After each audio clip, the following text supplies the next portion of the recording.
سر ویران ہے وہ گھر جس میں اللہ کے پاک کلام کی تلاوت نہ ہوتی ہو، جس میں قرآن نہ پڑھا جاتا ہو۔ اللہ کے نبی صلی اللہ علیہ وسلم نے ارشاد فرمایا کہ تم اپنی نمازوں کا کچھ حصہ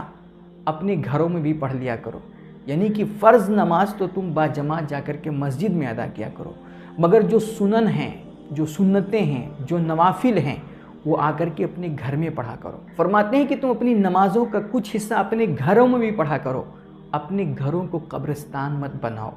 اپنے گھروں کو مردوں کا گھر مت بناؤ، جیسا کہ فرماتے ہیں کہ کچھ یہودیوں نے اپنے گھروں کو قبرستان بنا ڈالا تھا۔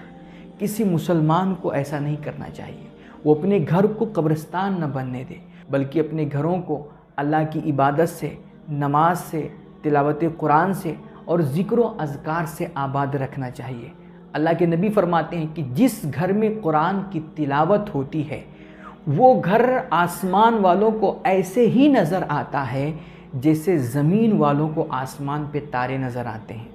سر آپ آسمان پہ تاروں کو دیکھیے تو ان سے روشنی پھوٹ رہی ہوتی ہے، ان سے نور چھلک رہا ہوتا ہے۔ جس گھر میں قرآن کی تلاوت ہوتی ہے نا، وہ گھر رحمت اور نور کا مرکز بن جایا کرتا ہے۔ پھر وہاں سے روشنی پھوٹتی ہے، پھر وہاں سے نور چھلکتا ہے، پھر وہ آسمان والوں کو ایسے ہی نظر آتا ہے جیسے زمین والوں کو آسمان پہ تارے نظر آتے ہیں۔ تو اگر اپنے گھروں سے آپ تاریکیاں دور کرنا چاہتے ہیں، وبائیں اور بلائیں دور کرنا چاہتے ہیں، بیماریاں ختم کرنا چاہتے ہیں اور تمام طرح کی نحوستوں کا اگر آپ خاتمہ چاہتے ہیں، سر اپنے گھر میں کثرت کے ساتھ قرآن کی تلاوت کیا کیجیے۔ اللہ کے نبی فرماتے، ایک دوسری روایت ہے کہ اپنے گھروں کو ویران مت ہونے دو، اپنے گھروں کو کثرت کے ساتھ تلاوت قرآن سے آباد رکھو، کیونکہ جس گھر میں قرآن کی تلاوت نہیں ہوتی ہے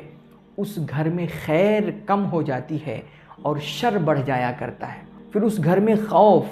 دہشت، وحشت، بھوت پریت اور جناتوں کا ڈیرا ہو جایا کرتا ہے، بیماریاں آ جاتی ہیں، وبائیں آ جاتی ہیں، بلائیں آ جاتی ہیں، اور وہ گھر اپنے رہنے والوں پر، جس گھر میں تلاوت نہیں ہوتی ہے وہ گھر اپنے رہنے والوں پر تنگ ہو جایا کرتا ہے۔ پھر رزق کی تنگی، مال کی تنگی، فقر و فاقہ اور غریبی اور محتاجی بھی ان لوگوں کو گھیر لیتی ہے۔ اس لیے سر اگر ان تمام نحوستوں سے آپ چھٹکارا چاہتے ہیں، اپنے گھروں میں کثرت کے ساتھ قرآن کی تلاوت کیا کریں، تلاوت قرآن سے اپنے گھروں کو آباد کیجیے۔